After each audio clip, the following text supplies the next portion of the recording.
balimaw aw bɛ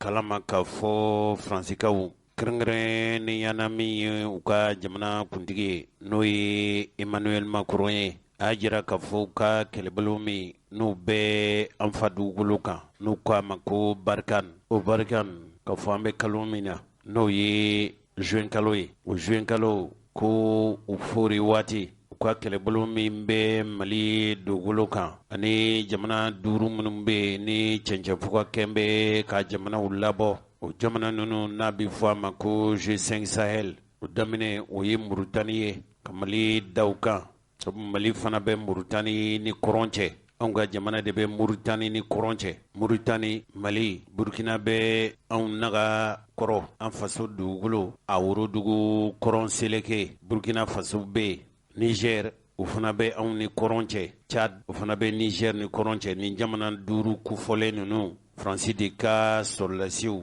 o bɛ o jamana ninnu kan Faransi jamanakuntigi a ko o kɛlɛbolo min bɛ nin jamana 5 ninnu kan ko kɛlɛbolo ka sigili papalikɛlaw kɛlɛli la a ye olu ka baara bojɔli k'u ka baara dabilali kofɔ a ko k'a bɛna kɛ nɔnabila ye a nɔnabila bɛna kɛ magɛn kɛlɛbolo ye yala u bɛna kɛ jamana jumɛn kɛlɛbolo ye a ye nin kibaruya in lase u yɛrɛ minnu bɛ yen n'o ye setigi jamanaw ye u ka lajɛ dɔ senfɛ a jira k'a fɔ nin kalo in fori waati k'a bɛna pereperelatigɛw di nka ka kɔn nin fɔlen ye a tun y'a jira k'a fɔ ko ale fa dugukolo sɔrɔlasi minnu bɛ Mali dugukolo kan ko olu ni an ka sɔrɔlasiw ni ɲɔgɔn cɛ baara ɲɔgɔnya minnu bɛ u ni ɲɔgɔn cɛ ka jɛ ka baara kɛ ka papalikɛlaw kɛlɛ an fa dugukolo kan ko bɔ jɔra k'ale y'a fɔ ko o jɔ fɔlɔ ko Faransi tɛna se ka jɔ jamanaw yɛrɛw jɔyɔrɔ la minnu ye o jamana minnu bɛ yen a kan bɛ anw faso de Mali ma k'a fɔ ko yala Faransi de bɛna jɔ an ka jamana ka segin yɔrɔ yɔrɔ bɛ an fa dugukolo kan ko Mali mara bɔra ye ko Faransi ka baara tɛ komi Mali sɔrɔlasiw tɛ Mali ka mara tɛ woro kofɔlen na ko Faransi ka o baara ninnu kɛ Mali nɔ na ko Faransi ka baara tɛ o ye ko jamana ninnu a kan bɛ Mali de ma an faso Mali an ka jamana ka mara ka segin cakɛbondasow ka segin Mali dugukolo fan bɛɛ lajɛlen na ka na ni basigi ye k'o tɛ Faransi ka baara ye o ye jamana minnu bɛ yen o ye olu yɛrɛw de ka baara kɛta ye o ye olu yɛrɛ ka kɛta de ye o ye u bɛɛ o ŋaniyaw de kɔnɔ a ye nin de kuma in fɔ k'a fɔ ko u ka kɛlɛbolo min bɛ yen n'o ye Barkhane ye ko u ka baara bɛna bɔ jɔ o nɔnabila bɛ kɛ magɛn ye ko jamanaw minnu bɛ yen n'olu b'a fɛ ka Mali dɛmɛ ani jamana minnu bɛ yen ni papalikɛlaw kɛn bɛ k'u genge u jamanaw da la ko jamana o jamana b'a fɛ ka o jamana kofɔlen ninnu dɛmɛ ko ale ka sɔrɔlasiw bɛna kɛ o nɔnabila ye Emmanuel Macron a ko olu ka sɔrɔlasi ale faso sɔrɔlasiw bɛɛ cɛncɛnfugakɛ bɛ ka jamana minnu labɔ ko yɛlɛmaba de bɛna don u ka baara la sinsin yɔrɔ bɛna kɛ Europe jamanaw ye olu bɛ ka kɛlɛbolo dɔ labɛn wala kɛlɛbolo dɔ labɛnnen don olu fɛ n'o ye Takuba ye ani EUTM ninnu ye mɔgɔw ye maa minnu ni maa min taara Kulukoro an ka sɔrɔlasikan min bɛ Kulukoro Sumangurun Kante donna Kulukoro la yɔrɔ min sɔrɔlasikan minnu bɛ yen nin sɔrɔlasi ninnu de bɛ yen k'u nakun ye Mali sɔrɔlasiw degeli ye kɛlɛ la k'u labɛn an ka sɔrɔlasiw kɔni hali ni Emmanuel Macron ma pereperelatigɛ di maa niyɔrɔ to i t'o dɔn nka i niyɔrɔ kuma i b'o dɔn a ko Faransi ka baara tɛ ka jamanaw basigi k'u lakana yɔrɔ la yɔrɔ minnu o sigiyɔrɔw bɛɛ nimakaran na ka sababu kɛ o jamana kofɔlen ninnu ka kan ka jɔ jɔda min na u ban bɛɛ wali u dɛsɛra ka jɔ jɔyɔrɔ la ko Faransi ka baara tɛ ka jɔ o jamana ninnu nɔ na Emmanuel Macron ka nin bɔlen a kɛra tile damadama kɔfɛ a tun ye ŋaniya dɔ fana ta k'a fɔ anw ka sɔrɔlasiw ani Faransi sɔrɔlasiw ale faso sɔrɔlasi minnu bɛ yan baara ɲɔgɔnya min tun bɛ kɛ u ni ɲɔgɔn cɛ ko k'o jɔ ka sababu kɛ mɛ kalo tile 24 tɛmɛnen fanga paron kɛra n'o fanga paron senfɛ Asimi Goïta a ye bandaw ani Mokhtar Wane ka fanga a y'a minɛ u la Emmanuel Macron k'a ko jamanadenw seginni fanga na furancɛ fanga sɛnsɛnni na o ye wajibi de ye a ko fana ale ti jɛn n'a ye k'a fɔ ko Mali marabaw u ni diinɛ marifatigi minnu bɛ an fa dugukolo kan k'olu ka bɛn ko la ko ale ti jɛn n'a ye. N balimaw cɛkɔrɔba ni musokɔrɔbaw Faransi ka kɛlɛbolo minnu bɛ an fa dugukolo kan a bɛ taa kɛlɛcɛ 5,000 hakɛ la. Mali dɔrɔn tɛ ko ye n ye jamana minnu fɔ aw ye bɛɛ ni jamana kofɔlen na nka kɛrɛnkɛrɛnnen ɲɛna u ka ca anw fɛ Mali kɔnɔ yan Burkina Faso, Niger ani Tchad. O kɛlɛbolo de ko a ma ko Barkan o bɛ an fa dugukolo kan kabini san 2014 nka ka ko o ɲɛ n y'a jira u la k'a fɔ Professeur Jɔnkuna Tarawele tun ye Faransi de wele u tana o fana tun nana ni kɛlɛbolo min ye o kɛlɛbolo o tungo ma ko Serval o de bayɛlɛmana ka kɛ Barkan ye. Nin ko in kɔlɔsilikɛlaw Faransi ka kɛlɛbolo donni ka bɔ Mali kɔnɔ dɔw y'a jira k'a fɔ ko nin ko in kɔni bɛɛ y'i ta fɔ a la. Yala musaka de bonyana Faransi ma wa sabu dɔw ko san o san Faransi bɛ nafolo min don Mali kana na a bɛ taa fo 500 miliyari euro wari miliyari 500 o nafolo ka ca ka se hakɛ min ma n'a kɛra fili ye an bɛ hakɛto ɲini kɛ lamɛnbaaw fɛ nka bɛɛ y'a dɔn k'a fɔ fɛn ɲinina n'i y'a ye ka fɛn o fɛn kɛ i b'a sɔrɔ a b'a tɔnɔ bɔ fan dɔ fɛ. Duguduguma kuma dɔw bɛ senna k'a fɔ Faransi yɛrɛ ni minɛn minnu nana an fa dugukolo kan dɔw ko Faransi ka o lahawta minɛ ninnu k'a dabɔkun ye an ka jamana kɔrɔn fɛ komi an ka jamana ka kɔlɔsili tɛ yen anw yɛrɛw ka jamana a kɔlɔsilikɛla foyi tɛ yen jamana ka mara tɛ yen jamana ka kɔlɔsilikɛla foyi tɛ yen yala Faransi bɛ ka mun kɛ Mali dugukolo sanfɛ minɛn minnu b'u bolo yala u korew tɛ k'an ka dugujukɔrɔ nafolo bɔ yala u y'o dun k'u fa de u ye min sɔrɔ o wasara o de y'a to u b'a fɛ ka sira ta wa a ko ma kɛ cogo o cogo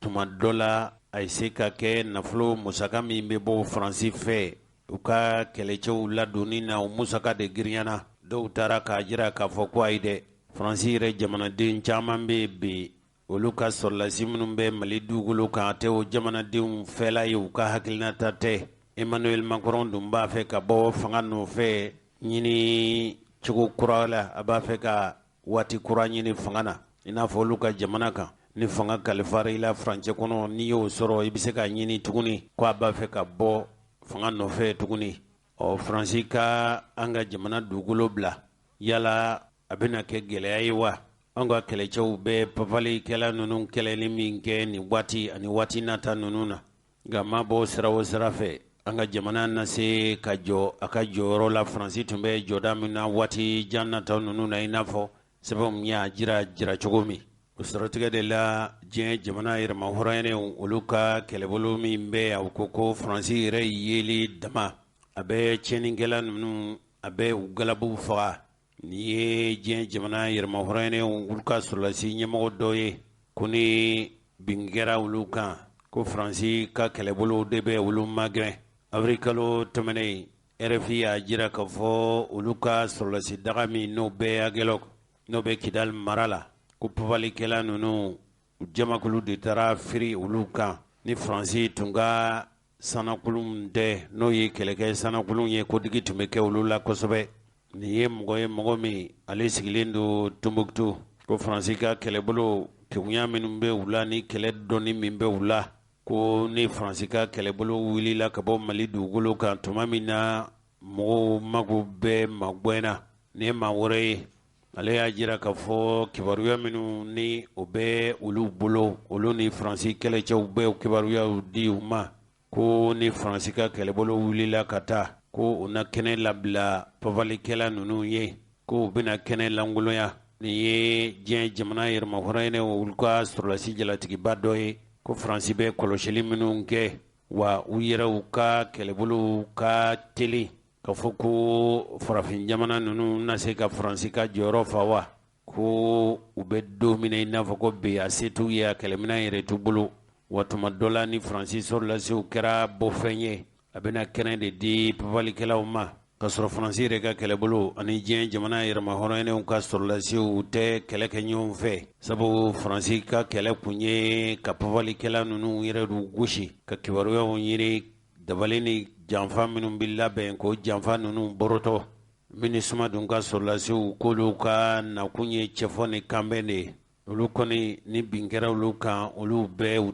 u yɛrɛw ni makaran Faransi ka sɔrɔlasiw ni MINUSMA ka sɔrɔlasiw bɛ kibaruyaw de tila ɲɔgɔn cɛ kɛnɛ kelen kan fo ka se bi ma nin kulu in ɲɛmɔgɔya bondaso olu ma ɲɛfɔli kɛrɛnkɛrɛnnen kɛ Faransi yɛrɛ ka kɛlɛbolo n'u bɔra Mali dugukolo kan a kɔlɔlɔw u bɛna kɛ fɛn minnu ye olu kɔni ma ɲɛfɔli kɛ ka diɲɛ jamana yɛrɛma hɔrɔnyanew kɔrɔsigi kulu min sigilen don lakana sabatili la olu ye lajɛ kɛ juin kalo tile 14 tɛmɛnen o de senfɛ a ko Faransi yɛrɛ ko olu ni Mali sɔrɔlasiw tɛ jɛ ka baara kɛ ɲɔgɔn fɛ wa ko min u ka kɛlɛcɛw ye k'u b'o dɔgɔdɔgɔnin dɔɔnin ka taa n'u ye u kan ka daminɛ nin kɔlɔn in na ko a kɛn bɛ ka olu hami wa a kɛn bɛ ka Mali yɛrɛ hami bi kosɛbɛ kibaruya in an ye nin sama ka bɔ Faransikaw yɛrɛw ka kunnafoni labɛnni ani kunnafoni cɛrinbondaso min bɛ yen n'a bɛ fɔ a ma ko lajɛ tun bɛ sen na an ka dunanjigiso min bɛ yen n'u k'a ma ko hôtel Olympe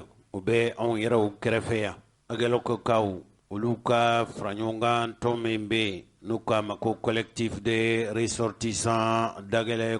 d'Aguelhok olu ye kunnafonilaselaw wele juma tɛmɛnen n'u bɛnna juin kalo tile 18 ma dunanjigiso min filɛ nin ye n'a ɲɛsinnen don arajo ɲɛtaa ma n'i bɛ taa Musangare n'i bɛ taa Bamakɔ pankolonjigiso ba la mɔgɔ minnu tun bɛ kɛnɛ kan o ye Dada Agali ye ani Malik Aga El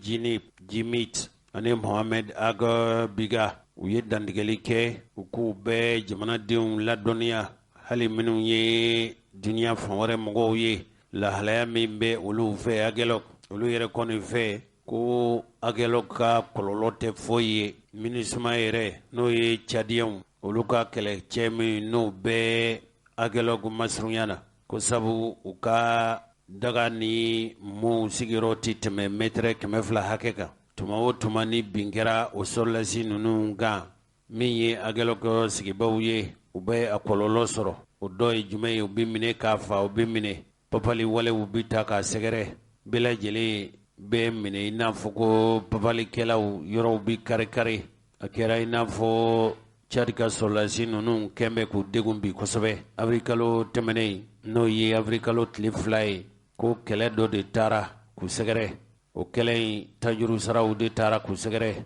o ko min ye yenkaw ye caman bɛ ka dugu bila boli wa u ka laɲini ye fɛn min ye o ye k'a fɔ sɔrɔlasiw n'o ye Tchad sɔrɔlasiw MINUSMA ka sɔrɔlasi daga min bɛ yen ka b'u kɛrɛfɛ u yɛrɛw kɔni ka sigibaa minnu bɛ Bamakɔ yan u y'a jira k'a fɔ olu ni MINUSMA ka sɔrɔlasi daga sigiɲɔgɔnya tɛ se ka ɲɛ u ni ɲɔgɔn cɛ tuguni u ka kunnafonilasela a ko MINUSMA ka kɛlɛcɛ minnu bɛ yen u ye dabali ni fɛɛrɛ bɛɛ lajɛlen tigɛ cogo min yenkaw bɛ se ka segin u ka denbaya kɔnɔna na fo ka se nin yɔrɔ ma hakililatigɛ kuma foyi ma f'u ye ko MINUSMA yɛrɛ ka ɲɛmɔgɔ min bɛ yen k'a ko olu ka wuli ka bɔ dugu kɛrɛfɛ ko fɛn nɔgɔn tɛ o de ma bɛn Aguelhokkaw ma sabu diɲɛ don o don a kɔlɔlɔ de bɛ olu sɔrɔ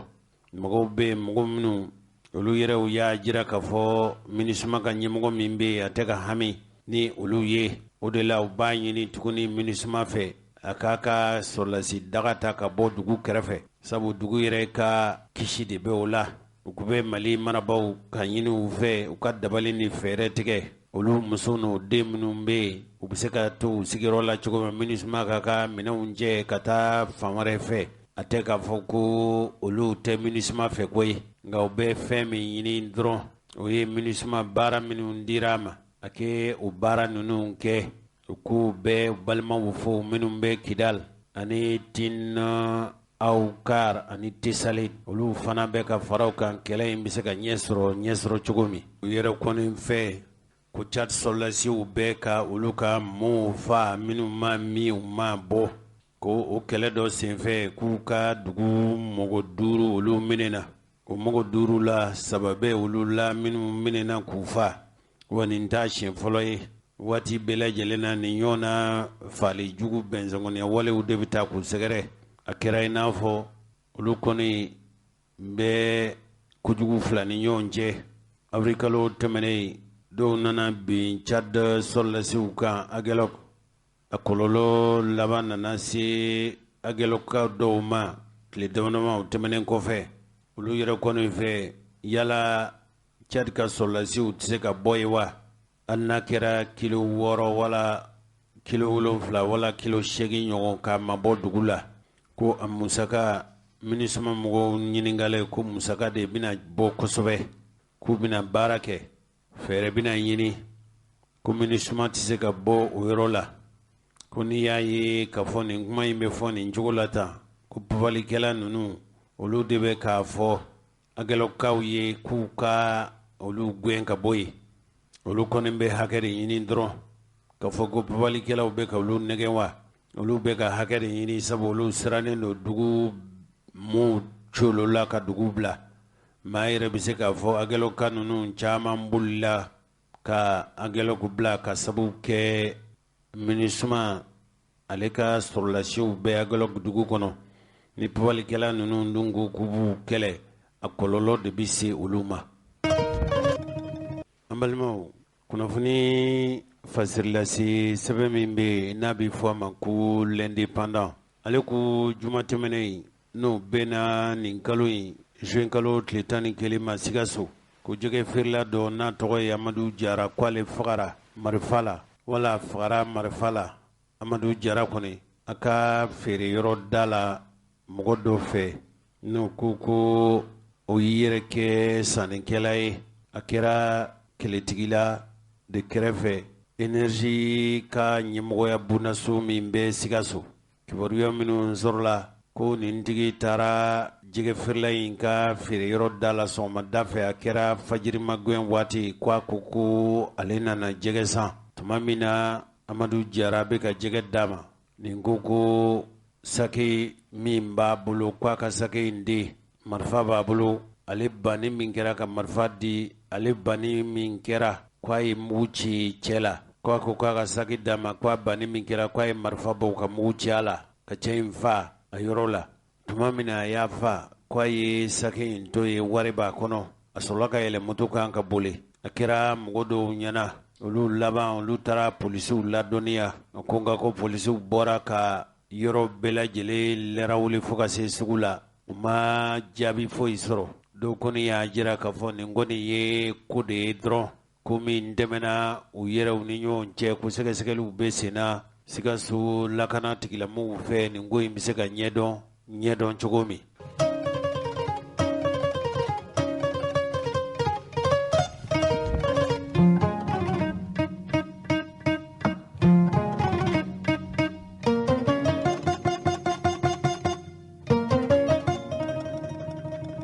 An balimaw sibiri tɛmɛnen lajɛ tun bɛ sen na Gana faaba la n'o ye Akara ye o lajɛ in o ye farafinna tilebiyanfan jamanaw olu ka kafo tɔnba u ka fara ɲɔgɔn tɔnba n'o ye CEDEAO ye o jamanakuntigi ani o jamanaw maraw ɲɛmɔgɔw y'a kalifalen don mɔgɔ minnu na o lajɛ in de tun bɛ sen na sigikun tun ye fɛn min ye a laɲini dɔ ye Mali bɛɛ lahalaya min na n'o ye an faso Mali ye u yɛrɛw ka tɔnsegin u ko u ye jateminɛ kɛ ka fɔ wasa dɔw sɔrɔla Mali kɔnɔ yan furancɛ fanga wala don latɛmɛ fanga ɲɛmɔgɔw fɛ nka u kɛn bɛ ka Mali ɲangini min kɛ u ma fɛn bɔ o ɲangi ninnu na kabini Mokutari Wane ani bandaw ka fanga minɛna Asimu Goyita fɛ u ka lajɛ in tun ye u ka hami fanga tun ka bon Mali yɔrɔ kosɛbɛ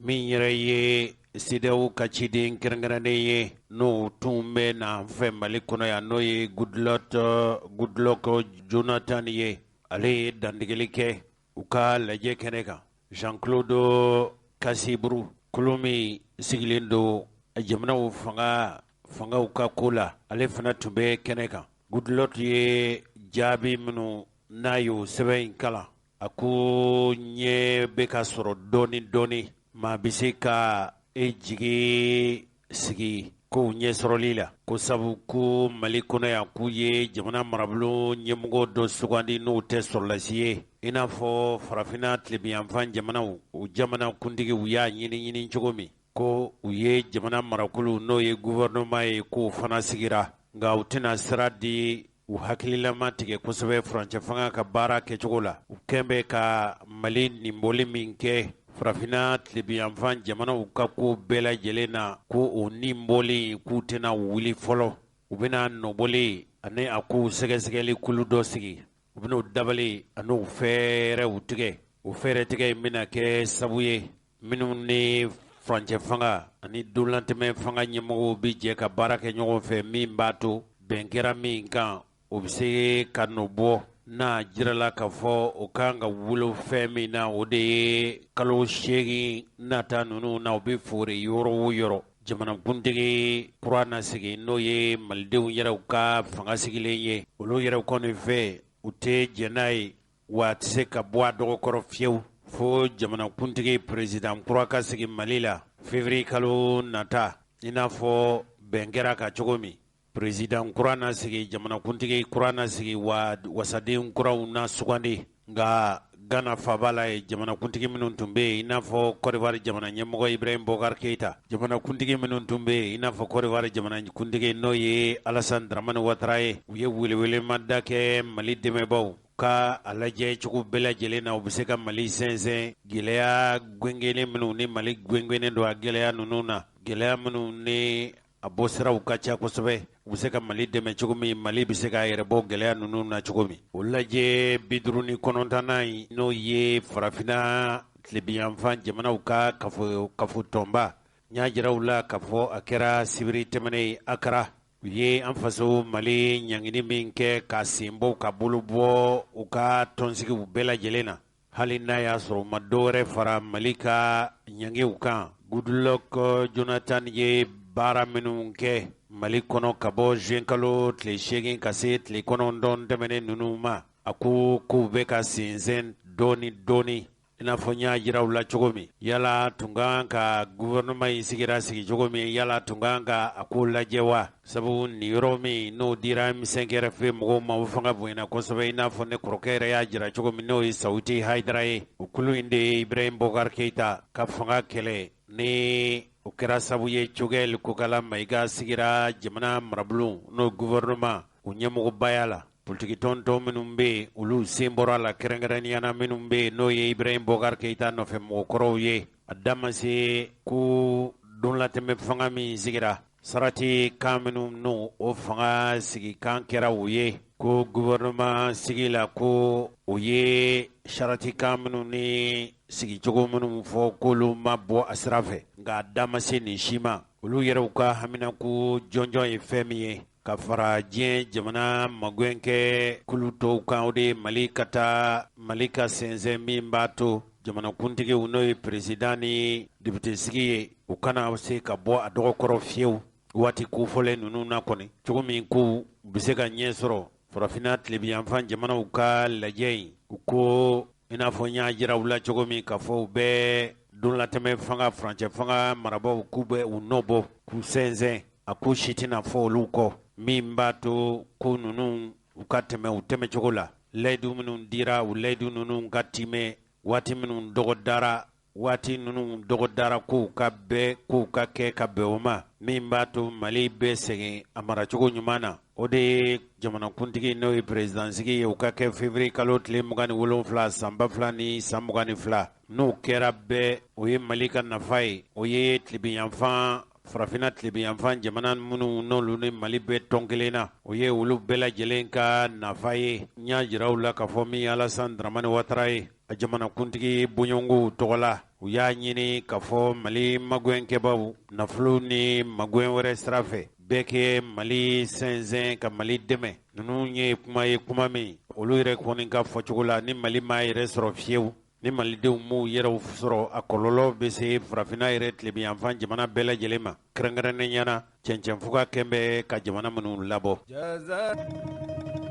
Mali labɛnni cogo kura min n'a ko fɔra a tɛ taa fɛn min kɔ tubabu de b'a fɔ o ma ko assise sur la refondation ɲɛfɔli kɛra Choguel Kokala Maïga fɛ ko u bɛna fasodenw u bɛna u ka lajɛba kɛ n'a bɛ fɔ o ma ko assise nationale o ko ka Mali joli daminɛ joli cogo kura la a bɛ fɔ min ma ko refondation o kuma min fɔra Choguel Kokala Maïga fɛ a kɛra i n'a fɔ a ma taa politikitɔn dɔw jimi sira fɛ dɔgɔkun tɛmɛnen a ko Mali don la tɛmɛ fanga ɲɛmɔgɔ n'o ye Asimi Goita ye kɔnɔguwanko fɔlɔfɔlɔ minnu bɛ yen n'olu wulili olu bɛn'u ka baara sinsin walew kan a ye ɲɛfɔli kɛ a ko laɲini ye fɛn min ye o de ye ka jamana yɛrɛ larawuli dɛ bana min bɛ Mali la o bana ka sidɔn bana in a gɛlɛya bɛ hakɛ jumɛn na a dunya bɛ hakɛ jumɛn na Mali gwengwennen don gɛlɛya ninnu na ka se kimɛ jumɛn na nin bɛɛ lajɛlen ka lajɛ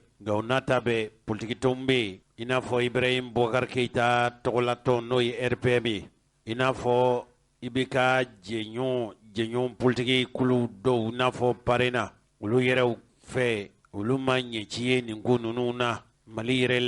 labɛnni cogo kura k'olu ma ɲɛci ye a baara ninnu na Parena n'o ye Parti pour la Renaissance Nationale ka Mali nimaya cogo kura la olu ko laɲini min kɛra Cogɛl fɛ n'o de ye malidenw ka sigi kɛnɛ kelen kan ka Maliko ko kuma fɔ jamana in mara bɛ labɛn cogo kura minnu na ko Cogɛl Kokala Mayiga ye min fɔ olu yɛrɛ kɔni fɛ ko a dabɔkun ye fɛn min ye u bɛ se k'u yɛrɛ kolokolo furancɛ fanga in mara la cogo min ko sabu dabali ko ni a kɛra timɛ fɛn ye kalo 9 tɔ min tora u tɛna wasa kɛ k'olu kɔni tɛna u yɛrɛ u ye a ko la ko Mali mago tɛ olu la ko a se tɛ Mali ye a waati yɛrɛ tɛ Mali bolo koyi Jigiba Keita anw tun ka ɲininkali sera ma dɔgɔ furancɛ tɛmɛnen a ye fɛn min fɔ nin ko ninnu kan o dɔw filɛ i y'a fɔ cogo min na a bɛ ten layidukan min tala o ma timɛ premier ministre sigilen a y'a fɔ maintenant anw ka jateminɛ na a bɛ komi a y'a fɔ kɛnɛmamɔgɔw de kama sabu min a ko wolola min na o b'a jira k'a fɔ a kɛla komi n'a fɔ sama wolola sonsan na donc an ye mun ye an y'a ye k'a fɔ gouvernement formé la ko mɔgɔ 28 o ye sariya sɔsɔ ye fɔlɔ dialogue national inclusif ani charte yɛrɛ olu bɛnna k'a fɔ gouvernement mɔgɔ man ka tɛmɛ mɔgɔ 25 kan nka o mɔgɔ 28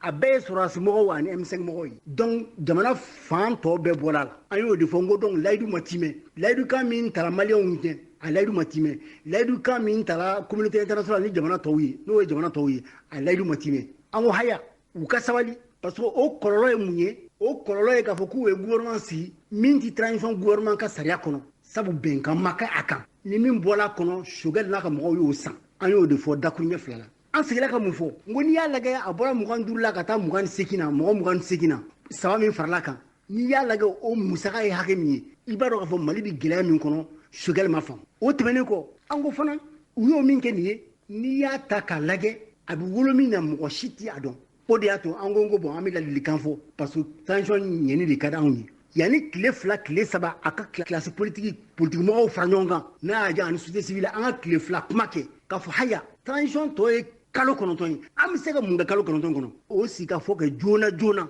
o de ye anw ka ladilikan ye o ni anw ka an jɔyɔrɔ min bɛ se ka fa transition kɔnɔ bi o ye joona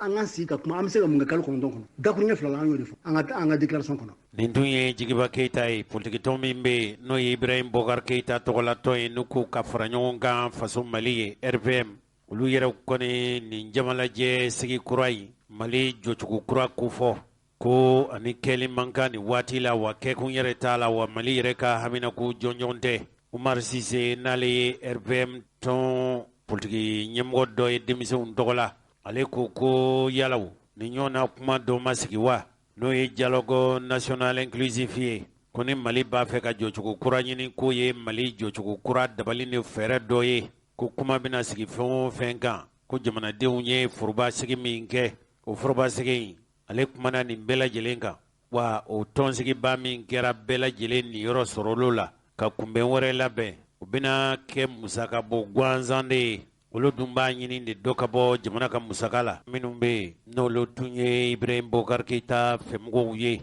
nin cɛ in funankɛnin don Amadu Tumani Ture ale jigilamɔgɔba tun don denmisɛn minnu bɛ yen n'olu tun ye Amadu Tumani Ture nɔfɛ taamakɛbaw ye a tɔgɔla kulu ale tun y'o denmisɛnnin tɔnɲɛmaa ye a tugura Sumayila Sise nɔfɛ ne ka ɲininkali delila ka s'a ma tuma min na Ibrahim Boubacar Keïta ye fanga ta a nana ye k'a fɔ Mali ye jamana min tuma dɔ la mɔgɔ kelen bolo tɛ se Mali kɔrɔ Ibrahim Boubacar Keïta ye fanga tali min kɛ denmisɛnw tɔgɔ la minisiri bondaso a kɛra minisiri ɲɛmɔgɔ ye hali Mali marabaw u bɛ dantigɛli minnu kɛ Ibrahim Boubacar Keïta tun bɛ fanga na waati min ale tun y'o dantigɛlikɛla ye politikitɔn min b'a bolo o ye yelen kura ye bi kɔni hali n'a tɛ minisiriya la kabili ATT kana se Ibrahim Boubacar Keita ma a ye jamana baara kɛ nin bɛɛ lajɛlen ka jamana mara senfɛ bi kɔni welema bila ma nka a bɛ fɛn dɔ Maliko la kosɛbɛ Amadu Koyita jamana bɛ lahalaya min na bi a da sera nin bɛɛ lajɛlen ma Basila bisimila. Caman kun ye tigɛrɛ fɔ 18 août caman hakili la k'a fɔ ko ni coup d'état kɛra k'o de bɛna ni basigi jamana kɔnɔ caman hakili la ko jamana problème ye mɔgɔ ko de ye or jamana problème kun tɛ mɔgɔ ko dɔrɔn ye Mali bɛ yɔrɔ min na bi n'i bɛ analyse kɛ mɔgɔ ko dɔrɔn i bɛ fili i bɛ fɛn caman de jateminɛ k'a dɔn n'a gɛlɛya nana jiko ni fila tɛ se ka ɲɔgɔn suma mɔgɔw kun kan ka sabali ka bolo ni ɲɔgɔnma kɛ surtout gɛlɛya daminɛnen président Ibrahim Boubacar Keita kun y'a ɲini maliyɛnw fɛ a y'a bolo bɔ a ye n'an ka fara ɲɔgɔn kan ne fili yɛrɛ yɔrɔ min na an ka tila ɲɔgɔn fɛ CEDEAO yɛrɛ ye wuli ka jɔ kɛ sommet extraordinaire kɛra chef d'état nana yan nɔ o si m'a to segin ko ka kɛ ka jateminɛ kɛ ka hakili bila dusu ye pour que an kana don gɛlɛya wɛrɛ kɔnɔ an taar'o la fo ka taa don coup d'état kɔnɔna na o coup d'état yɛrɛ dɔ o ma se k'a assumer parce que dɔw ko président démissionnera an y'a fɔ cu an bɛ segin k'a fɔ démission o ye volontaire de démission bɛ kɛ i sago de ma nka n'i minɛna ka taa marifatigiw ni ɲɔgɔn cɛ n'i démissionnera an kɔni tɛ se k'a fɔ k'a fɔ k'o ye démission volontaire ye nka jamana kanu kama parce que ne gɛlɛya b'i kan ne gɛlɛya wɛrɛ nana n'i ma ne hakili minɛ ni min fara t'a tɔ bɛɛ dɔɔnin an y'a ɲini k'a fɔ sɔrɔdasiw nalen ani M5 mɔgɔw ani maliyɛnw an bɛɛ ka fara ɲɔgɔn kan an bɛ se ka bɔ a gɛlɛya kɔnɔ cogo min na CEDEAO yɛrɛ y'an dɛmɛ président civil dɔ kun taara n'o ye Bandaw ye ani vice président taara CNT sigira a caman sigira gɛlɛya kɔnɔ sabula ale CNT sigira cogo min na an sɔrɔla maa fɛ k'a fɔ concertation wulila a organiser u ye min fɔ o ye décret ta CNT bɛ sigi ni hakilina de a jɛkulu de kan ka di n'an b'a fɔ ma tɔw kan clé de répartition o si ma k'o cogo la mais malgré tout ulusi jiginni ka fisa n'a jeninen donc an k'o bɛɛ la an ka se ka fara ɲɔgɔn kan fɔlɔ gɛlɛya min bɛ Mali kan n'o ye insécurité ye an bɛ se ka fu sira la cogo min na ka caman bɔ a la nka cu an kana ɲɔgɔn nɛgɛnɛ 18 août ni bi cɛ ni min ma fara insécurité kan t'a bɛ fɛn bɔra la dɛ an t'a fɔ k'a fɔ k'ale ye fangakɔrɔ mɔgɔ ye k'an b'an disi gosi n'a ye k'a diyara n ye mɔgɔ si t'a fɛ i ka jamana ka lagosi ka se nin cogo la maa si t'a fɛ i ka jamana ka bila gɛlɛya façon dɔ kɔnɔna na a tiɲɛ fana tɛ ba de fɛ ni tiɲɛ nana n'i m'a fɔ aya n'i ye bɔgɔ sin k'a kɛ bin kan n'a ma dɔ fara bin kundama ka taa bɔ la gɛlɛya bɛ hali bi k'a ye yɛrɛ an ka dugu kelen ka minɛ fo ka kalo 3 kalo 4 n'o ye Farabugu ye an ma se k'o bila fo négociation dɔw taara kɛ fo négociation minnu y'a négociation kan an b'u fo au conseil mɔgɔw wulila fɛn dɔw bɛ n'a bɛ se ka dilan ka sɔrɔ marifa ma ci o bɛ se ka kɛ mais fo ka taa fɛn dɔw bɔ a kɔnɔ parce que an ye gouvernement mankan mɛn u ka ministre de conciliation CNT kɔnɔna na k'a fɔ k'u bɛnna fɛn bɛɛ kan fo sɔrɔsiw ka taa u bɛnna min fana kan o ye sariya bɛ se ka appliquer cogo min na ne mɔgɔ min sɔnna a ma an dun bɛ jamana min kɔnɔna na fɔra ko Mali ye kelen de ko Mali tɛ tila Mali intégrité maga tɛ se ka k'o la Mali fana ye république laïque de ye donc n'i ko sariya ka appliquer dɔ kan jamana dugu dɔ la o kɔrɔ ye laïcité an ka forme républicaine na laïcité y'o la gosi o kɛra an ma tɛmɛ kalo damadɔ kan an y'a ye an sanko dɔw ye suɲɛli kɛ suɲɛli ma ye n'i ye suɲɛli kɛ an bɛ sariya jamana de kɔnɔ i kan ka di juge de ma o ma kɛ o minɛna o bolow tigɛra dɔw wɛrɛ tilala ka kɛ an sanko tuguni o minɛna o bolow tigɛra ça veut dire que an ye fɛn dɔ de dayɛlɛ fo tɔw kana labɔ dépend dɔw an y'o dayɛlɛ an y'a ye bi fana n'i ye jateminɛ kɛ n'a bɔra capitale régionale la ni chef lieu de cercle an ka laɲini tɛ parce que an fana ye politique mɔgɔw de an bɛ k'olu ɲɛɲini de an ka mɔgɔ bɛ yɔrɔ min na k'a dɔn an b'a ɲini ala fɛ ala k'an ka sɔrɔsiw dɛmɛ hali bi an ka finitigiw dɛmɛ u bɛ se ka na lakana ye jamana kɔnɔ cogo min na u bɛ se ka na basigi ye jamana kɔnɔ cogo min na u bɛ se ka mɔgɔw lakana n'u ka bololafɛnw lakana cogo min na nka malheureusement n'i ye jateminɛ kɛ bi k'a daminɛ centre la n'an ko centre Segu fan dɔw b'a la Ɲɔra fan fɛ ka taa Ɲɔnɔ plutôt ka taa fɔ Mopti n'i ye jamana ta yen yɔrɔ la k'a tila 3 ye kelen de bɛ Mali bolo 2 bɛ terroriste bolo an bɛ yɔrɔ min na bi o t'an ka laɲini ye. nin dun ye Amadu Koyita ye ni ala ye sini raba jira na ale bɛna kɛ an ka mɔgɔ bisimilalen ye barosigi in tɛmɛna ani Ibrahim Jalo Cu de cɛ.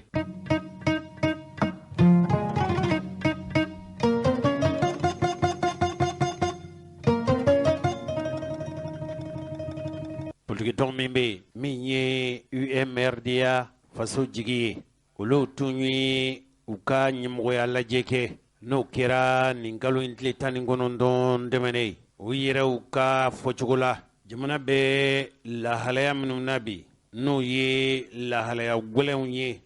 UMRDA i n'a fɔ laada la olu yɛrɛ kɔni limaniyalen don ka fɔ jɔda bɛ olu la koyi wa ka fɔ k'olu bɛ sigi ten wa ka jamana to a dafirili sira kan wa fɛn o fɛn bɛ yen n'o ye olu seko ye u n'a tɛmɛ o siraw fɛ fanga minɛli ni fanga ye fanga pɔru ni wale minnu bɛ kɛ olu kɔni u tɛ jɛn n'a ye fiyewu wa bada kudayi ka fanga paro ka sɔrɔ ka fanga minɛ ka sɔrɔ a ma kɛ a ɲini sira ɲuman ye olu tɛ jɛn n'a ye wa olu yɛrɛ taabolo t'a ye fiyewu Basila tun bɛ kɛnɛ kan olu minnu ko k'olu ye Modibo Keita tiɲɛ tabaw ye u ka tɔn ye n'o ye Union Malienne de Rassemblement Démocratique Africain n'o ye UMRDA ye min ye El Hadj Baba Haidara ye u ka ɲɛmɔgɔya tɔnsigi n'o ye conférence nationale ye a sigi kun ye fɛn min ye a ye dantigɛli kɛ ani hakilina minnu b'o la kɛra sibiri tɛmɛnen n'o bɛna juin kalo tile 19 tɛmɛnen ma dunanjiginso min filɛ nin n'a filɛ nin radio ɲɛtaa yɛrɛ ka ɲɛsin radio ɲɛtaa ma. rencontre ni an b'a wele conférence nationale ye bɛ organiser ni congrès kɛra congrès kelen ni fila cɛ 105 de don bureau min bɛ sigi olu de bɛ baara kɛ mais yan ni 105 ka dafa a cɛmancɛ la conférence nationale kan ka organiser k'a lajɛ baara min kɛra n'a ɲɛna n'a bɛ sɔrɔ ɲuman kan min kan ka kɛ min kan ka bɔ a la min kan yɛlɛma min kan ka don an ka tableau ani ni mɔgɔw sara ni mɔgɔw bɔra an kan k'u remplacer cogo min ka dɔ bila u nɔ la o de ye conférence nationale baara ye o conférence nationale de bɛ kɛ sisan an ka conférence nationale kabini UMRD yɛrɛ kɛra ɲɛ filanan ye. aw ka laɲini ye jumɛn jamana ko la sisan sabu kɛ yɛlɛma donnen jamana ko la gouvernement kura min sigira ani fanga kura min bɛ sisan yala aw wele ka aw hakilina ɲini wa. an t'a la u m'an wele an t'a kalama an ɲɛ b'u la a banna n bɛ se k'o de fɔ. sɔrɔsiw minnu bɛ fanga la aw b'u dɛmɛ wa walima aw ka dɛmɛ tɛ yen sun. wajibi an k'u dɛmɛ parce que an b'a fɛ Mali ka bɔ nin cogo la Mali tɛ se ka to tan n'an ma u dɛmɛ ka bɔ Mali tɛ se ka bɔ nɔgɔ la donc Mali tɛ se ka yɛlɛma donc bɛɛ ka a ta kɛ bɛɛ bɛ se min na i kan ka kɛ pour que an ka bɔ nin na nin tɛ ko ɲuman ye nin tɛ sira ɲuman ye jamana ye donc il faut kan ka bɔ a la an ka jɔ transition in kan ka ban élection ka kɛ maa kuraw ka na maa kɔrɔ peuple sɔnna maa minnu na ani élection ɲɛnama n'a kɛra n bɛ se ka taa ɲɛ donc nin tɛ fɛn ɲuman ye. ayiwa fila ni 22 aw bɛna kan bɔ. an bɛna kan bɔ RDA bɛna kan bɔ sika t'a la. laɲini jumɛn b'u bolo san 2022 élection na kalataw la. an hakili la a kan ka kɛ sira min fɛ o de ka gɛlɛn a organisation de ka gɛlɛn a ka sɔrɔ an ka se ka se a ma nɔgɔya la an ka se ka se a ma jɛlenya la vraiment o de ka gɛlɛn n'o tɛ parti politique labɛnnen don an labɛnnen don an b'an ta kɛ an b'an sago. i ye RDA Modibo tɔgɔ la tɔn Modibo ye baaraba jumɛn kɛ ani hakilinaba jumɛn b'a la n'a bɛ fɛ k'aw ladege Modibo kɛta. Modibo ye Mali dilan baaraba bɛ tɛmɛ o kan n ko ka bɔ 60 la Modibo bɛ fanga la waati min ka taa 68 Mali tun ye jamana min bɛɛ ɲɛ tun b'a la ka RDA de lajɛ ka Mali de lajɛ ka Mali de lajɛ n ko 60 ka taa 68 aw ye jeune ye même bɛ se ka fɔ aw ye chef d'État président de la République étranger bi naani ni segi de nana Mali la kana Modibo lajɛ k'a dɔn u bɛ cogo min na n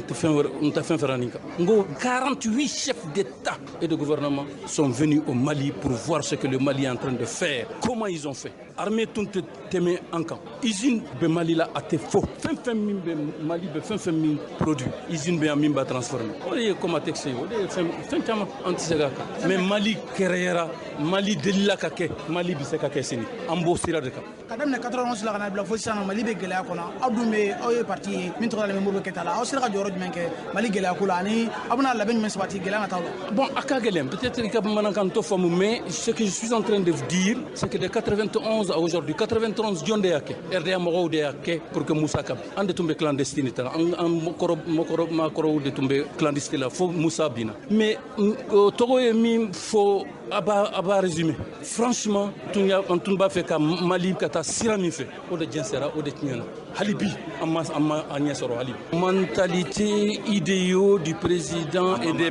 an ka cɛkɔrɔbaw minnu ye Mali jɔ 1960 u hakili n'an segira an kɔ n'an segira an ka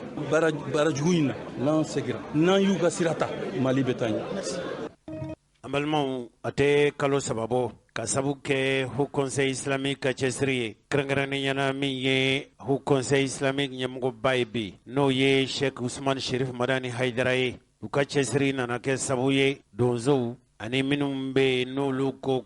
u bɛ kɛlɛ kɛ diinɛ laɲiniw sɔrɔli la n'u kɛn bɛ ka marifa ta yɔrɔ caman bɛ yen i n'a fɔ Farabugu i n'a fɔ Dɔgɔfiri n'a Lamini i n'a fɔ Ɲɔnɔ mara aw bɛɛ lajɛlen b'a kalama k'a fɔ min ye Farabugu ye ni maa min ye Farabugu ko fɔ cɛkɔrɔba ni musokɔrɔbaw Farabugukaw tun kɛra k'u da sɔgɔ u ka dugu kɔnɔ u tɛ bɔ ka yɔrɔ si la sɔrɔ u tɛ se ka ci kɛ jango k'a fɔ k'u bɛ taa dahirimɛ ɲini hali u ka malo fɔrɔ minnu bɛ tasuma donna nin bɛɛ lajɛlen na aw minnu be n'aw ye radio ɲɛta ka dɔnkibaru lamɛnbaaw ye farabugu tun bɛ gwɛlɛya minnu na an sera ka wuli ka se an sera fo dɔgɔ feere ka farabugukaw aw ye magwɛn ta k'u sɛgɛrɛ Haut Conseil islamique n'a ɲɛmɔgɔ ya kalifalen do Sheikh Usman Sherif Madani Haidara la olu tun ye cɛsiri kɛ o cɛsiri a tun kɛra sabu ye farabugu labilara nka farabugukaw sɛbɛkɔrɔ haminen do kɛnɛdankura ko kangari de dara donsow ye ko u ye bagan minnu minɛ a tigiw la k'u ka bagan ninnu segin diinɛ marifatigiw sɛbɛn min bɛ n'a bɛ fɔ a ma ko Nouvelle Horizon sɛbɛn in yɛrɛ ɲɛfura 6nan kan kabini nin kalo in tile 18 tɛmɛnen n'o ye juma tɛmɛnen ye u tun y'a jira de k'a fɔ u bɛna tile 3 boloda ko ni donsow ma bagan ninnu segin a tigiw ma ko tuma ko bɛnkan min tɛmɛna u yɛrɛ dama ni ɲɔgɔn cɛ k'u bɛ bɛnkan in borotɔ kabini san 2000 ni san 20 ka se bi ma diɲɛ don o don jamana bɛ coron gɛlɛya de la mɔgɔ kɔni tɛna segin farabugu ko in kan farabugu n'a lamini ko diinɛ marifatigiw kolokololen don o yɔrɔ la kosɛbɛ donsow kɔni tun bɛ duguw kɔnɔ nka cikɛforow tun minɛna o gɛlɛya de y'a to min ye Haut Conseil islamique du Mali ye n'a ɲɛmɔgɔya bɛ Sheikh Usman Sherif Madani Haidara bolo ale ye ŋaniya ta ka taa o gɛlɛya ninnu wele a yɛrɛ tun ye ɲɛfɔli kɛ ka fɔ olu ka baara a dabɔkun tun tɛ farabugu dɔrɔn ye ɲɔnɔ n'a mara bɛɛ lajɛlen u ye cɛsiri kɛ min y'a to mugu ciliw tun jɔra bɛnkan tun tɛmɛna kabilaw ni ɲɔgɔn cɛ o bɛnkan in tun kɛra sabu ye ka na ni lafiya ye a sabu kɛra o bɛnkan in tun y'a to min ye Haut Conseil islamique du Mali ye ale kɛra sabu ye ka gɛlɛyaba bɔ farabugu ani ɲɔnɔ mara mɔgɔw ka gɛlɛya la ka kimɛ o jɔda la jɔyɔrɔ min bɛ Haut Conseil islamique bolo jɔyɔrɔ min yɛrɛ bɛ Usman Sherif Madani Haidara bolo min ye donatɛmɛ fanga ɲɛmɔgɔ ye a tun ye u bisimila labɛn minnu bɛ o de yiral'u la wa n'Ala sɔnna fana Haut Conseil bɛna seko kɛ jamana in basigili la ani jamana in sumali la an nimisi wasara parce que président ye kuma min fɔ an ye o b'a yira a fana cɛsirilen bɛ jamana bɛ se ka basigi cogo min na hami foyi tɛ olu la bi mɔgɔ minnu n'u tɔɲɔlen don c'est-à-dire bɛnkanni bi minnu kan insécurité bi minnu kan u ka se ka lafiya ko sɔrɔdasiw tɛ hami foyi la ni o tɛ janko bi ale min ye jamana ɲɛmɔgɔ ye a fana y'o de yira an na o kɔrɔ ye an nimisi wasara ni Ala sɔnna ni nin sera ka kɛ jamana an balimaw jumatɛmɛ n'o bɛnna juin kalo tile 18 ma lajɛ tun bɛ senna kabala bɛ kalabankɔrɔ de fɛ bɔkun tun ye fɛn min ye o ye minikɛyɔrɔ dɔ bɛ yen ko o ni misiri ka surun ɲɔgɔn na kosɛbɛ kabala dugutigi a ka ciden tun bɛ yen denmisɛnninw ka ɲɛmɔgɔw tun bɛ yen a silamɛya yɛrɛ fara ɲɔgɔn kan tɔn kuntigiw tun bɛ yen u ye lajɛ kɛ o lajɛ in tun kun ye fɛn min ye o ye kabalakaw lahalaya min bɛ u ka yɔrɔ la a dɔ ye jumɛn ye o ye ka dulɔmisow minikɛyɔrɔw k'olu jɔ ka tɛngu misiriw la juma tɛmɛnen seli bannen kɔfɛ u bɛɛ y'u kun da u ka bagan feere yɔrɔ de kan Sulemani Kamisogo olu y'a jira k'a fɔ yɔrɔ o yɔrɔ bɛ yen kɛrɛnkɛrɛnnenya an fɛ Mali kɔnɔ yan ni bɛɛ n'i ka hakɛ don o ma ka hakɛ kana dankari maa wɛrɛ ka hakɛ la sabu minikɛyɔrɔ ninnu k'olu tɛngu mɔɔw si yɔrɔ la a bɛ jogow lagosi de denmisɛn minnu bɛ yen a kɔlɔlɔ bɛ se u bɛɛ lajɛlen ma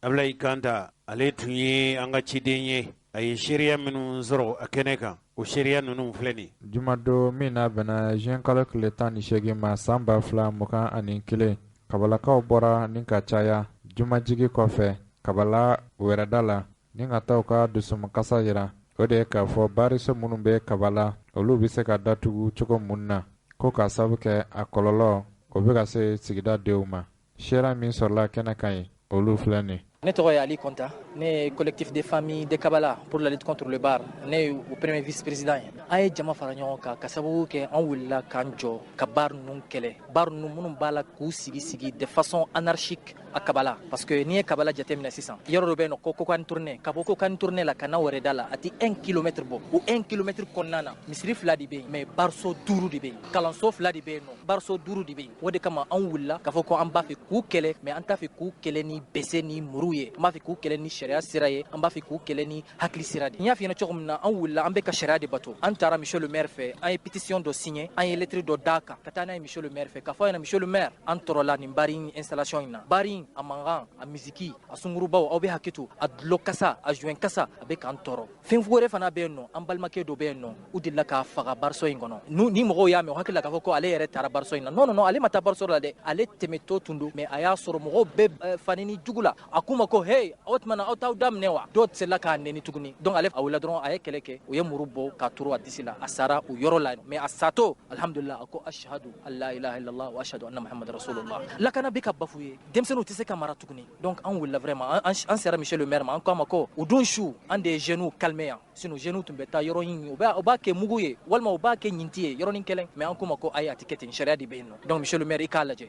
effectivement monsieur le maire y'a lajɛ a y'a ka décision bɔ mais a ye décision bɔ don min na a y'a sinsin gafe 12 de la on peut dire que c'est basé sur 12 lois voilà pour donner cette décision là donc a kɛra ten a y'a ka décision bɔ mais policiers nana don min na ka na bari in datugu u nana o ye cɛ yɛrɛ cɛ ka taa n'a ye ka taa datugu baritigi yɛrɛ a ye kalo 3 de kɛ kasubonba la a ye kalo 3 kɛ yen nɔ non après a bɔlen parce que mɔgɔw n'i donna kaso la yan nɔ Mali la yan nɔ i bɛ se ka bɔ liberté provisoire ni a kiiri kɛra taw a bɔlen mun kɛ dɔrɔn a taara juge fɛ tribunal administratif la a taara jugement dɔ kɛ le jugement la an yɛrɛ t'a dɔn procédure jumɛn de o ye procédure jumɛn de bato ni jugement in kɔnɔ parce que parti fila bɛɛ ma wele o ma maire wele u ma wele u ma sigida mɔgɔw wele foyi o ye décision bɔ k'a d'a ma dɔrɔn a ka taa ka baara dayɛlɛ tuguni donc an bala k'u de ye sunkalo yɛrɛ kɔnɔ koyi sunkalo yɛrɛ kɔnɔna na a ye baara in dayɛlɛ donc sisan an wulila an ko an bɛna sitting kɛ sitting pacifique walasa k'an ka nisɔngoya yira bi kɔfɛ hali bi lutte in ma ban koyi lutte in daminɛna mais k'a fɔ ko an bɛ jama de fara ɲɔgɔn kan ten non non non an tɛn'o kɛ ten an bɛ nin kɛ dɔrɔn walasa k'a yira faamaw la k'a fɔ ko fɛn mun sɛbɛnna papier kan u b'an bolo dɛ chef de famille 120 min ye papier signé u bɛɛ lajɛlen tun bɛ yen nɔ u musow tun bɛ yen u denw fana tun bɛ yen nɔ parce que u tɔɔrɔla o i y'a faamuya an bɔra walasa k'u de yir'u la donc sisan d'autre part jugement fana bɛ sira la de tribunal administratif la maire ye rappel kɛ décision in na jugement in na kɛlɛ in bɛ ka kɛ o niveau fana la mais sisan an kɔni an mago bɛ silamɛw de la u kana fara an kan nin kɛlɛ in na walasa ka wuli ka bɔ yen parce que vraiment wallahi ustaz mɔgɔ si tɛ bɔ kabala kana dulɔ min yan koyi kabalakaw yɛrɛ de don an denw b'a la an dɔgɔninw b'a la an b'a fɔ parce que o de ye tiɲɛ de ye o u bɛ ka tiɲɛ dulɔ bɛ ka feere 20 40 40 donc o de kama an wuli n tɔgɔ Demba Tianta n sigilen bɛ kabalaba ne ni baari gunnen dɔ ta ne du baari dɔ gunnen dɔ ta min tun bɛ kuma ne de y'a bɛn kɛ a tun bɛ ne de ka kuma fɔ sunɔgɔ t'an ye dɛ wa tiɲɛni o tiɲɛni b'a miiri a bɛ ne ye cɛ mun wele sisan tun bɛ yan a den fagara yan ba dala yan a y'a den ci dɔ taa sukɔrɔ sanje k'a den faga yan maa fila dɔ fagara ye dɔgɔnɔ cɛ in o y'a bolongolen dɔ tigɛ o dɔ baga yɛlɛ n'a la a sara e bɛ fɛn o fɛn mun miiri diɲɛ la ni an bɛ taa misiri la e cɛkɔrɔba o cɛkɔrɔba ye bere dɔ b'a bolo fajiri fɛ ala ni tiɲɛni mun bɛ an kan yan sunɔgɔ tɛ bilahi lezi 24 sur 24 sunɔgɔ tɛ mankan fɛ wa maire an bɛ maire tanu an bɛ maire fɔ fana a y'a seko kɛ k'a Mali sariya tɛ ni faamaw ye sariya bila wallahi tɛ sunɔgɔ ne ka jamana den ma sunɔgɔ tɛ sunɔgɔ dɛ ka ne tugura sariya kɔ wallahi bɛ lafiya tɔɔrɔ o tɔɔrɔ bɛ Mali ka bi sariya baliya n den nɔ baari ni ka datugu a kelen tɛ an bɛ a ɲini kabala baari bɛ ka datugu an ka ca kelen a ka jugu n'a bɛɛ ye saba wɛrɛ bɛ dugumala la ani yan fɛ fana n t'a hakɛ dɔn nan nɔ an sɛgɛnna baariko la siniɲɛsigi ye denw dɔ ye n'i y'a mɛn e ka siniɲɛsigi ɲɛna e ka den dɔ n'i y'a mɛn e ka lahara ɲɛna ka den dɔ ne nana b'a fɛ ka dɔ fara ni a datugura fana o bɛ to ka na kɔfɛ k'a da yɛlɛ dɔɔni dɔɔni an t'a fɛ k'a ye tuguni walasa e bɛ se ka suɲɛli kɛ ka na ka jɛnɛya kɛ yen k'a fɔ an t'a fɛ k'a ye tuguni fɛn o fɛn mun bɛ yen ne kɔni b'a dɔn a ma datugu dɛ a y'a da yɛlɛ a bɛ baara la sisan o de nana ni bɔli nin ye faamaw dɔ y'a datugu ko faamaw tɛ Maliyɛn min bɛ se ka datugu o kɔrɔ y'o de ye wa ni faamaw tɛ Maliyɛn kɔni bɛ yan an bɛɛ ye kelen ye Mali la wallahi tɛ se an ka sariya tigɛ ni Ala sɔn n'a ma sɔn a bɛ n'a ye ne ye Balimaga Hashim Jalo de an filɛ ka min kɛ nin ye nin y'an ka ladilikan de ni Ala sɔnna a ma n'u m'a mɛn ne jamana faamaw m'a mɛn ka baara in k'a datugu min ye autorisation na k'a dayɛlɛ tugun n'u m'a mɛn an b'a ci ni Ala sɔnna ma a bɛ wuli ka bɔ ni Ala sɔnna a y'an ka denmisɛnnin bɛɛ tiɲɛ o don cɛ ni tɛmɛna yan nɔ u ye muru kɛ k'a kɔn sɔrɔ a sara a tɛmɛtɔ gansan dɔrɔn a y'a dabila dɔrɔn u ye muru tura k'a faga o kɛra yan nin baari kelen na yan nin y'an ka bolo ka sariya de bɛ jamana kɔnɔ o de y'a to an ye nin kɛ k'a jira jamana na u k'a dɔn k'a fɔ an tɔɔrɔlen don i y'a faamuya donc n'u m'a mɛn a bɛ kan ka kɛ tuma an b'a kɛ ten ni Ala sɔnna ma inshallah taala ne tɔgɔ ye Gawusu Bari n sigilen bɛ Kabala yan ni baari ko in kɔni a bɛ ka degun min se an ma Ala de b'a da dɔn ne kɔrɔkɛ filɛ nin ye n kɔrɔkɛ den a bɛ na taa fajiri la a mɔgɔ bɛɛ de bɛ bɔ baari in kɔnɔ Kabala bɛɛ b'a dɔn dɔrɔn a bandi fara zon kan a bɛɛ de bɛ bɔ baara in kɔnɔ ka taa attaquement kɛ a bɛna taa fajiri la k'a bɛna seliji ta u ye mugu ci a la don ko sibiri tɛmɛnen ne sigilen bɛ ni kɔrɔkɛ an bɛna dumuni kɛ dɔrɔn u nana ka moto ta dɔrɔn k'a dasi a la u ye poɲa minɛ yɔrɔ min na u ma jigin fo n yɛrɛ tulo b'a la n sigilen b'a la fo baara in na parce que carré direct de b'an n'u cɛ n'i dalen bɛ ne ka so sanfɛ hali su fɛ k'i dalen bɛ a bɛ k'i kɔnɔ ko foli de bɛ ka ne ka so duguma baara in fɛ foyi tɛ ka bɔ a la sisan an bɛɛ ka na tuguni musomaninw bɛ yen garde dɔ b'u bolo n t'a dɔn garde don wa borobara don wa sagini b'a bolo maintenant a ɲɛ bɛ jama natɔ la u bɛ ka n'u jɔ kɔ dɔn kan na quoi o kɔrɔ ye de k'an dala ɲini k'an su ka bila ko dɔ la an man ka cɛ ka min kɛ maintenant anw b'a ɲini faamaw fɛ maire bɔra an ka misiri kɔnɔ don o a y'a fɔ ko baara in a dayɛlɛ la a de t'a kalama k'a fɔra ko juge dɔ de y'a dayɛlɛ mais a de seko ye min ye a de b'a kɛ maire bɔra fo misiri kɔnɔ a kɛ an bɛɛ sigilen bɛ yen mais fo bi u m'a datugu maintenant sariya de tɛ jamana kɔnɔ wa ou bien jamana kɔnɔ ɲɛmɔgɔ de b'a fɛ bɛɛ lajɛlen k'i ka kiiri tigɛ yɛrɛ ye n'u b'o fɛ u k'o fɔ an ɲɛna ni kelen tɛ se k'anw kɛɲɛ o an b'a jeli ka jamana kɔnɔ ɲɛmɔgɔw jeli u ka hakili sɔrɔ an ka baara in kana hakili ye o de ka d'an ye an b'a lase aw ma aw k'a dɔn k'a fɔ anw kamana gannen anw tɔɔrɔlen anw ɲaninen bi kabala sigida in na kɛrɛnkɛrɛnyala an filɛ yɔrɔ min na yan zone ye kabala wɛrɛ da de ne yɛrɛ min filɛ ka kɔ bi ne kalo 5 ye o taara ne yɛrɛ ka porte sanfɛla n'a dugumala tigɛ n ka salon kɔnɔna la wallahi lazim ala ye seere n bɔra juma na n t'a nkalon tigɛ ka n ka porte sanfɛla n'a dugumala tigɛ ka marifa jɔ n na n wulila ka n jɔ ko ne man da k'u bɛ faga ka tila ka muso bila ka n ka sokɔnɔ warimafɛn bɛɛ cɛ k'a d'a ma ka taa n'a ye mais an b'a dɔn dɔwɛrɛ t'o kɛra an b'a dɔn tentative n'o bɛnbɛnbɛn n'a janfa bɛɛ lajɛlen bɛ labɛn baara ninnu kɔnɔna la u bɛ taa tentative labɛn yen de n'u y'a wariw sɔrɔ a n'a nafolomafɛnw u bɛ tila ka taa a tila u ni ɲɔgɔn cɛ baara ninnu kɔnɔna la donc Alahu Taala nana an dɛmɛ an sera ka wuli judiciairement sariya yɛrɛ sira kan i b'a fɔ jamana yɛrɛ sariya y'a fɔ cogo min ka don maire kan ani mairie kɔnɔnaw la ani ka don juge ni fɛnw kan alhamdulillah Ala y'an dɛmɛ o kɔfɛ u y'a datugu baara in datugulen kɔfɛ kalo 3 tugura o la baara in datugulen don wallahi ne m'a mɛn abada commissaire turula mɔgɔ la an ka yɔrɔ zone kɔnɔna la m'a mɛn an ka yɔrɔ zone kɔnɔ a bɛ tan bɔ parce que ne ta kɔfɛ so min tugulen b'an na o ye dɔgɔ moto suɲɛ o kɔfɛ an ka carré kɔnɔ tuguni tailleur dɔ bɛ u taara ka taa ka da kari k'a ka finiw bɛɛ cɛ ka taa n'a ye o n'a ɲɔgɔnna bon ni degun b'anw kan kabala yan bi an bɛ min ni Mali faamaw fɛ u k'an lamɛn u k'a dɔn k'a fɔ k'an tɔɔrɔlen don k'an dɛmɛ an ye jamanaden ɲumanw de ye an ye silamɛ ye an ye maliyɛn ye wa diinɛ mɔgɔ caman bɛ an na donc an b'a ɲini fɔ u k'an dɛmɛ u ka baara in datugu sinon n'u m'a datugu tiɲɛna tɔɔrɔ min bɛ anw kan n'an ye ko o ko kɛ u tɛ se ka jigin anw na. Ne tɔgɔ Sulemani Birima Kamisogo anw n'an wulila kabala bɛɛ tɔgɔ la bari b'a la ka tiɲɛni lase an ma trop insécurité fanga b'a la ka bonya jusqu'à ce que an ka mɔgɔ dɔ yɛrɛ fɛnɛ o ni tur'a la vraiment an ka laɲini tɛ dɔwɛrɛ ye baara in ka fermer ka taga bɔ an ka zone na o de y'an ka laɲini belebeleba yɛrɛ trop c'est trop vraiment maison ɲɛnama ban o fɛnɛ ye baara dɔ ye a ka can quoi mais baara min mɛnna yan n'a tɛ sariya kɔnɔ o ye nin ka baara ye fɔlɔ mais an b'a la ka baara bɛɛ recenser un à un pour que vraiment an bɛ se ka an ka diɲɛnatigɛ kɛ ka ɲɛ ka taa sɔrɔ vraiment damakari an ni na an bɛ se ka an ka diɲɛnatigɛ cogo min na ka ɲɛ ka taa sɔrɔ an denw ma tiɲɛ vraiment baara in de kelen don surtout problème yɛrɛ an ka zone o de kama an wulila bi décision b'a yira fɔ baara fermé la mais jusqu'à présent papier dɔ dila k'a ye baara dayɛlɛ bilen donc c'est ça même qui nous a un peu inquiet o de kama an bɔla bi ka na nisɔngoya yira mais an ma bɔ tiɲɛni kama an ma bɔ foyi kama an bɔla ka nisɔngoya yira an bɛ mun fɔ yɔrɔtigi ɲɛna a ka yɔrɔ fermé o de y'an ka laɲini baara ye an bɛ mun fɔ kabalakaw fana ɲɛna restons toujours soudés parce que liti dɔ don nin y'a daminɛnen de an bɛ fɛ ka nɔbɔ kow la an ye nɔbɔ dɛ mais cette fois-ci an bɛ fɛ ka fermer. Ne tɔgɔ Mamadu Dunbiya n ye sulelikɛla de ye comme 2018 de ne yɛlɛmana kabala yan le 10 mai tɛmɛlen 2020 an bɔlen sunkalo nanfila seliyɔrɔ la ne de ko n ka petini ma n ka taa te san ka na a ka na te sigi a ko ɔhɔn ko mais k'ale terikɛ dɔ bɛ da la ko ani o bɛna taa ɲɔgɔn fɛ n ko ɔhɔn baasi t'a la te sigi joona yanni sunɔgɔ k'an minɛ ko ɔhɔn ale de bɔra ka taa o te sanko la o kɔnɔna la ko denmisɛnnin dɔw ye bari in musomaninw dalakɔrɔbɔ u bolilen na ka denmisɛnnin ninnu kɔ n'u m'u sɔrɔ dɔw ye gabakurun kɛ k'u bɔ gabakurun min na se ne ka petini ma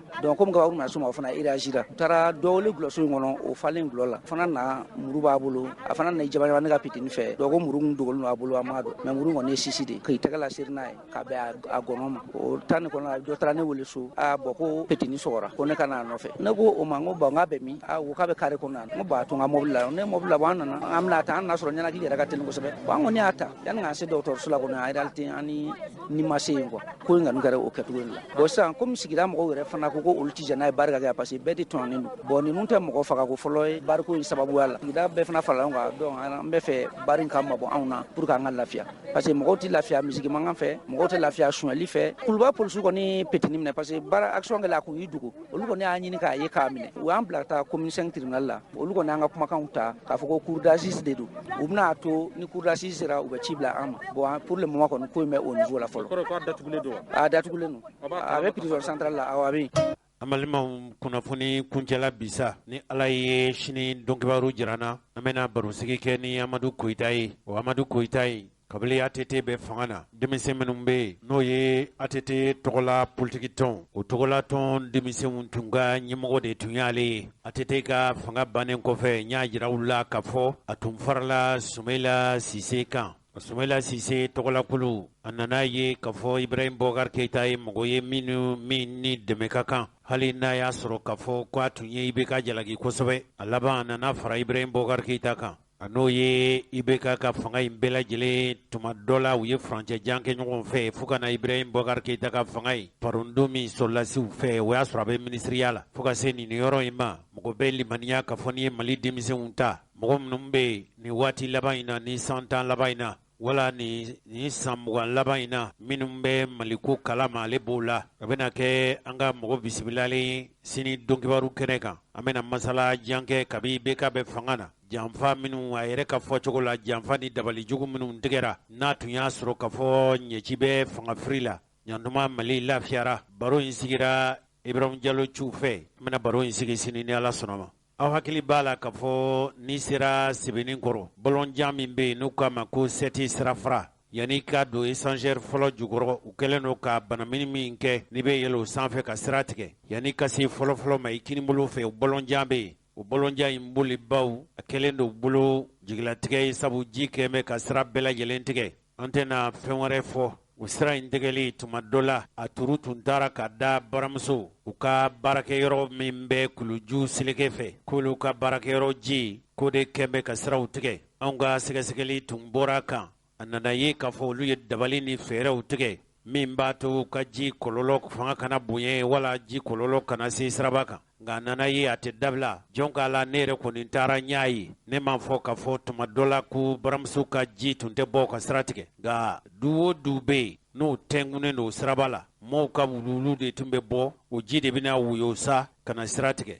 ala ni mɔgɔ hakilimaw diinɛ ɲɛmɔgɔw b'a la maa hakilimaw b'a la musokuntigiw b'a la denmisɛnkuntigiw b'a la u wulila ka se Burama Dumbiya baramuso ɲɛmɔgɔba ma u b'a fɛ ka sira in dilan laɲini fɔlɔfɔlɔ ye fɛn min ye n'a ma ɲɛ k'a fɔ ji kɔni bɛ woyo fo boli sira ka sɔrɔ tɛmɛsira ka sɔrɔ ji la n'o ye fosse ye o baaraw de tun daminɛ o tun bɛ ka kɛ juma tɛmɛnen Amadu Gindo ale tun y'an ka ciden ye a ye seereya minnu sɔrɔ ka bɔ yen o seereya ninnu filɛ Amadu assalamu alaikum Allahumma salli ala Muhammad wa ala sayyidina Muhammad wa sallim atena kayra la su kayra ala ko da amma yamage kayra ala ka nɔgɔya an n'aw ye an bɛ sigi min kɔnɔ n'o ye Sebenikɔrɔ sigi ye ala ka sigi sabati an ka kin ala ka kin sabati kin denmisɛnw an mɔgɔkɔrɔbaw ala ka hɛrɛ ka an n'a bɛɛ ye an ka ɲɛmɔgɔ minnu na n b'o fo ka barika da ka waleɲuman dɔn yanni ka monsieur le maire fo n bɛ an balimakɛ fo fɔlɔ n'o ye Kamara ye Musa Mara an jɛra a mɛnna n b'a dɔn a mɛnna a yɛrɛ fana bɛ n dɔn a mɛnna mɛ n tɛ tɔgɔma la ka taa mɔgɔ bara le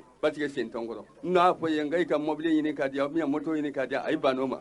n bɛ Mara fo ka barika da ka Berete fo ka barika da Berete y'an den de ye Sidiki Dunbiya den don an bɛ Sidiki Berete den don a baara k'a ye kɔ ka fo ka waleɲuman dɔn a sigilen an ka commune kunna a sigidon a nalen an ye kuma caman fɔ ɲɔgɔn ye a n'a ka cidenw a n'a ka yɛlɛma mɔgɔ minnu bɛ yan ko an ye ciden caman fɔ ɲɔgɔn ye an dɔ ɲan tɛ dɔgɔdɔrɛ kɔnɔ ni baara siya tɛ o yɛlɛma ɲɛmɔgɔba n'o ye Mara ye o sigilen bi yan an bɛ foli d'a ma ka barika da kan ye Mara n delila k'a f'i ye dugutigi ka conseil bureau la kɔrɔlen an bɛ dugawu k'i ye o n'i y'i jija a laban na ko k'i bɛna kɛ président yɛrɛ ye ni kɔni ma kɛ président ye ko i bɛ ministériya sɔrɔ an y'o kuma f'i ye wa alhamdulilayi rabbil alamin i ye ministériya sɔrɔ i nana kɔnɔ barika da kan ye an tilala ka dugawu kɛ k'an ka dugawu bɛɛ hali bi i jija dɛ an hakili b'i la wa an mako b'i la an ka dugawu fana b'i nɔfɛ i ni nɔfɛmɔgɔ bɛɛ n'a ka di ala inshallah an b'a fɔ ala ɲinama dɛ bɛɛ k'i ka kan kɛ i miiri ala de kan inshallah an ka laɲini bolo i bɛ kɛ président di jamana in kɔnɔ yan o y'an ka laɲini mais i ka ciden minnu bɛ an b'o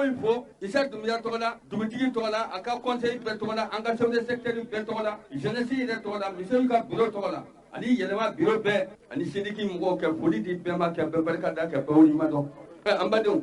bi ma s'u ko ne yɛlɛmalen Sebenikɔrɔ le 1er mai 77 n donna dugutigi ka conseil bureau la en 82 fo sisan n b'o conseil bureau la n tɛ mɔgɔ ka yuruguyurugu fɛ n tɛ mɔgɔ ka namara fɛ n tɛ mɔgɔ ka foyi fɛ wa n bɛɛ sigilen filɛ yan fana n bɛ n bolo kɔrɔta jama nin na ne t'a fɛ ne denw de kɛ kun dɔ bila k'a fɔ a ye fa tun bɛ tan n t'a fɛ fiyewu n tɛ mɔgɔ ka surɔ fɛn fɛn n tɛ foyi fɛ n'o tɛ a fɔra ne ye ko yan denmisɛnw k'a na ne san k'a ye wariba de di yan walayi min bɛ kɛ yan n'o ka wari ye n kɔnɔ Samakɛ nan'o kɔni n ye Samakɛ tɔgɔ fɔ n ko n ka mairie filɛ Samakɛ ye 100 di yan mais ne Siyaka fana o fana ye dɛsi 400 di yan n'a bɔr'o la ko mɔgɔ si ma wari di ne ma yan n mago tɛ mɔgɔ ka fɛn na n mago bɛ fɛn na dɛ mais k'a fɔ ko ka t'i nɔfɛ ko yuruguyurugu ne t'a fɛ n bɛ tiɲɛ de fɛ a ye nalen filɛ siya min lajɛ la n na n'o kɔ ne ye n dɔgɔninw de jalaki yan n dɔgɔninw n'o ye Bala Kulibali dɔgɔnin ye. Bala Kulibali ye san 50 de kɛ fonction publique la. Jama silamɛw assalamu alaikum. Yani n ka kuma daminɛ n bɛ kuma ɲini kumatigiw fɛ, kuma ɲini diinɛmɔgɔw fɛ, ka kuma ɲini dugutigiw fɛ. Kuma ma nɔgɔn. O tɛmɛnen kɔ Jose fana sigilen bɛ yan nɔ, olu ye kumatigiw ye, an bɛ kuma ɲini a fɛ. Kuma ma nɔgɔn. Ko namara fila sigili n'a fɔra ko k'a ta min b'a tɛgɛ kɔrɔta o ta ka di mun sigili ni namara y'i sigi a yɛrɛ man di. N b'o zana da Sebeninkɔrɔ jeunesse de parce que an bɛɛ ye degun ye dɛ. Olu de fana ye degun ye k'a to k'a ta k'a don ba la ka taa u ba nɔfɛ komi ne yɛrɛ ka seri don mais a bɛna ne yɛrɛ ka furu siri ba a ko n ka kasigi don kosɛbɛ k'a bɛ turu asidi kɛ n kunkolo la. Donc olu de wulila ka se Burama ma fɛn ɲuman a ti bi sinon anw yɛrɛ sera Burama ma fiɲɛ caman mɛrilakaw parce que mɔgɔw tun bɛ k'a kɛ ko ji min bɛ jigin yan nɔ k'a bɛɛ ye Burama ka ji de ye a bɛ siran ala ye Burama a bɛɛ tɛ Burama ka ji ye. Burama yɛrɛ tun ye yɔrɔ senni ji bɛ jigin a kɔnɔ et komi Burama yɛrɛ y'a fɔ yɔrɔ min na ne yɛrɛ taara Wurada y'a fɔ cogo min na tan de don kelen ma jɛ a ye Wurada propriété fɔ cogo min na parce que pour la simple raison hali Wurada n'i ka basi filime ni donna n'a ye aéroport kɔnɔ u b'a mana tigɛ ka bɔ a la ten mana kelen a tɛ don dugu kɔnɔ u ka fasodenw i bɛ sigi a la ka te min parce que jinɔgɔ t'a kɔnɔ jango ɲamanɲaman. Ala k'an ta ko ɲɔgɔn ye. Nka a sɔrɔla mun fɛ a y'o de fɔ dɛ chaque samedi dugu bɛɛ de bɛ bɔ ka taa fɔ hali a tɔ kɛra sa ni min ma bɔ don min na o b'o dénoncer o ye chaque samedi samedi du mois président yɛrɛ n'a ka ministre bɛɛ bɛ bɔ u bɛ taa célébrité kɛ yɔrɔ président bɛ bɔ yɔrɔ min na kɔni mɔgɔ gansan tɛ kɛ to yen nɔ u bɛɛ bɛ bɔ ka baara kɛ o dɔrɔn de a y'o mun fɔ n'an bɛɛ y'o kɛ bi an fana bɛ kɛ Wurada ɲɔgɔn ye. Paul Kagame. Sinon Wurada est venu de loin a venant de loin parce que an taara u ka génocide u kɛ bɛ ka a kolon su kolon dara ka kɛ musée n'i taara i bɛ masa segin a la u b'a bɔ u b'a film bɔ hali ni gɛlɛya ko fara n'i taara ɲɛji bɛ ci mais ko misi bɛ joli to a la ka nɔnɔ bɔ u y'o to la ka tila u ka dugu bi a jɛlen don farafinna dɔrɔn tɛ hali farajɛla a jɛlen don n'a ye donc o kɔnɔ ne ni Sadi bɛ se ka sɔrɔ denmisɛnninw yɛrɛ fɛ u ka taga u fana ɲɔgɔn denmisɛnnin nɔfɛ parce que masa Burama fana ye denmisɛnnin de ye o k'a to ala ye k'a to a kira ye k'a fɔ k'ale bɛna kɔlɔsi dingɛ in seni ka na a yɛrɛ y'a fɔ baraji min b'a la dan t'a la dan foyi t'a la an b'a fɔ Burama a di ce a yɛrɛ ye min ye mairie anw y'aw ka ciden de ye aw y'an bila ci de la a kama yen nɔ maire tɛ a dabamɔgɔ ye maire tɛ ala ye a tɛ kira ye faama tɛ fana dugudenw ka représentant de don n'u ko min i b'o de kɛ diyagoya donc n'a wulila ka se ne ma u ko ne ka mun kɛ ne yɛrɛ kan ka baara min kɛ n'a ko ne b'o kɛ n bɛ mun kɛ diyagoya y'a kɛli nka n bɛ mun fɔ ka taga parce que koba tɛ kɛ ka caya kuma duman fana tɛ fɔ ka caya Burama bɛna baara min kɛ nin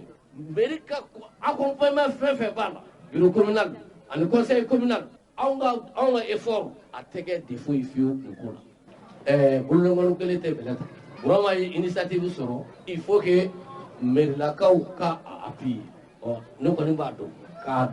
anw bɛ wuli ni mun ye an ka commune 4 yan nɔ an ko an tɛ ɲɛmɔgɔ ye nka an bɛ keleya parce que a ye Wurada mun fɔ an bɛ fɛ Sebeninkɔrɔ hali commune 4 a kɛ Wurada dɔ ye o Ala k'a nɔgɔya donc an k'an jija an kana kɛ ɲɛmɔgɔ ye nka an ka keleya parce que anw ko commune 4 la yan nɔ nka an tɛ défaite fɛ la commune 4 n'aime pas la défaite o de y'a kɛ fɛn caman bɛ yen nɔ olu kɛra fɛn caman bɛ yen fana o ma kɛ sinon ni administration fɛn ta k'a lajɛ Mali 703 communes ka na bila les 6 communes de Bamakɔ la commune 4 fana min kɛ commune t'a la min bɛ se k'a fɔ k'a ye fɛn kɛ ka tɛmɛ commune 4 donc